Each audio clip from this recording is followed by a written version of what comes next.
Hello again, another week, another discovery, episode 6 of season 3, Scavengers. There will be spoilers ahead in this review. So much character development across multiple people this episode. Nielsen even got a line. That's huge! That aside, let's get into it. The USS Discovery 1031 itself gets its much needed overhaul, which I believe means it's now stuck in this era. Not only has time travel been removed from the equation by the temporal accords, but even if it wasn't, this crossfield refit cannot go back in time with all this tech. It would contaminate the time stream. Admiral Janeway doing it for Voyager was bad enough.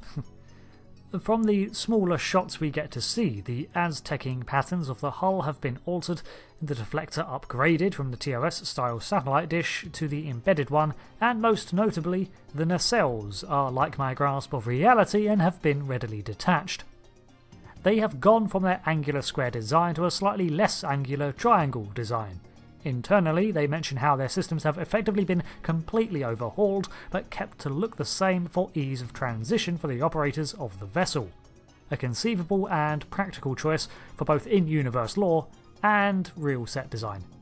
The Spore Drive interface has seen an overhaul by Adira Tal, and Stamets, ever protective of his field of study, surprisingly is alright with this, even grateful.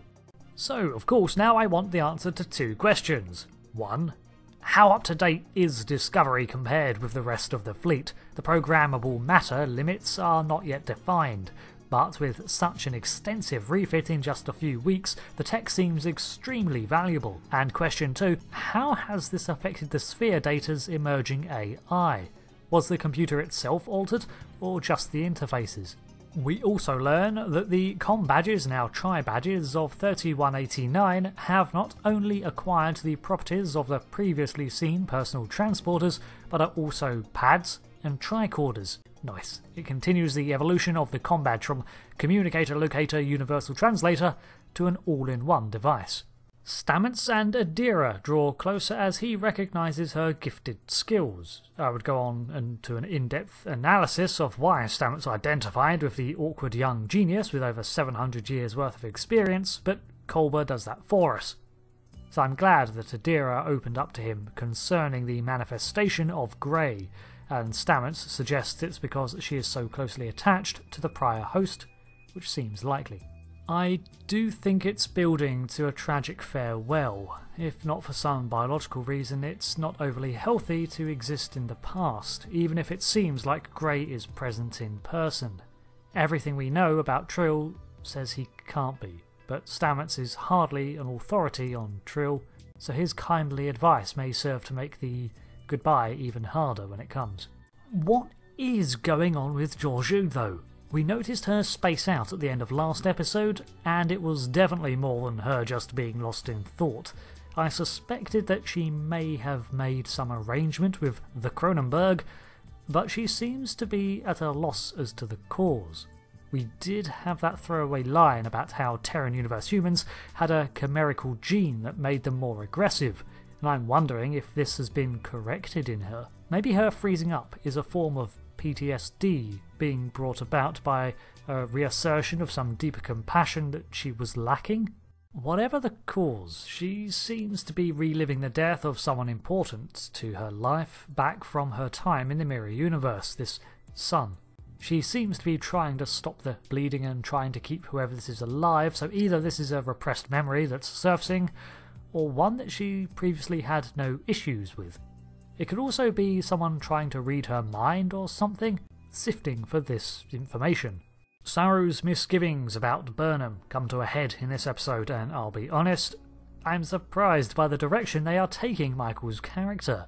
I noted how she's sort of bouncing between Saru, a Paragon Starfleet captain, and Georgiou, a renegade free agent, but I was always certain that they'd have her smoothing the lines between the two to sort of resemble the Kirk archetype style of character who blends the fast with the loose and the dedicated officer. Bravo for Discovery for committing to the flaws of Burnham's year-shifted character and exploring how these affect the people around her. She does have a point, however, when she says how the Federation can never truly be restored while the mystery of the burn remains unanswered, and I agree with this 100%. You cannot re-establish any large interstellar power when the very notion of being an interstellar entity remains in question, despite no reoccurrence of anything like the wave that seems to have swept through the galaxy. The use of dilithium comes with baggage. Although it's a bit hard to believe that Starfleet has not recovered enough data recorders from its own salvage to triangulate the origin of the signal itself. Plus, you wouldn't need just flight recorders to reveal that the burn had a point of origin. Surely Starfleet would have noticed, unless it was a Starfleet black site that was the cause. Last episode we got to see how effective Burnham was as a Federation commander. Now we get to see her in operation alongside Georgiou. The two work well together, but despite this, Georgiou still rebukes Burnham's offer of confidence, stating that she trusted another Michael Burnham and was betrayed. On top of this, Burnham's scolding and disappointment by Saru adds to the lack of trust her closest friends have in her. In one episode, she has managed to alienate 2 of her guiding figures. Now I'm genuinely questioning if she'll continue to remain in Starfleet, so it's just as well that she seems to have found her old anchor of Booker. Speaking of, Booker is reintroduced as being in way over his head with the Emerald Chain, the seeming evolution of the Orion Syndicate headed by this infamous Osira. Quick aside, how did he know how to locate the Starfleet HQ in its pocket? I can only gather that in the weeks of Discovery's refit, a Burnham or someone else let him know how to find the fleet.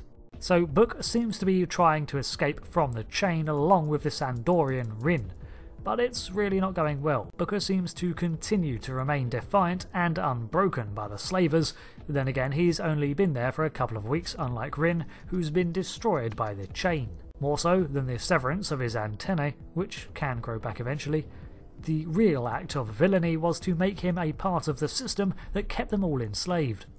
I noticed a couple of obvious Easter eggs from the old ships in the scrapyard, several Discovery-era ships, because easy models I guess, as well as a damaged 24th century phaser, a name drop of stem bolts, and a bowl of badges.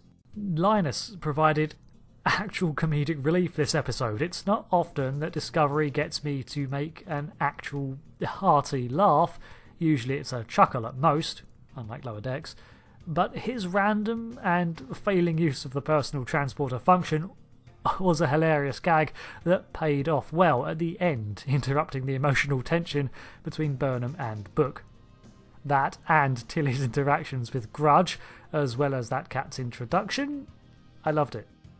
At one point, and even in the back of my mind, I thought Grudge might actually be a shapeshifter cat like TOS's Isis from Gary Seven's episode Assignment Earth. Yeah, on some level I'd still like that to be a thing, although it's real unlikely by now that it would have never been revealed.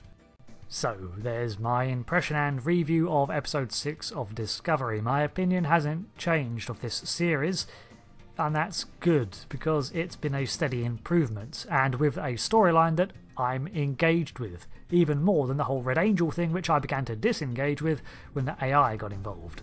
Still looking forwards to the next episode, and I'll see you next time for a review of that too. Until then, I've been Rick, thanks again, and goodbye.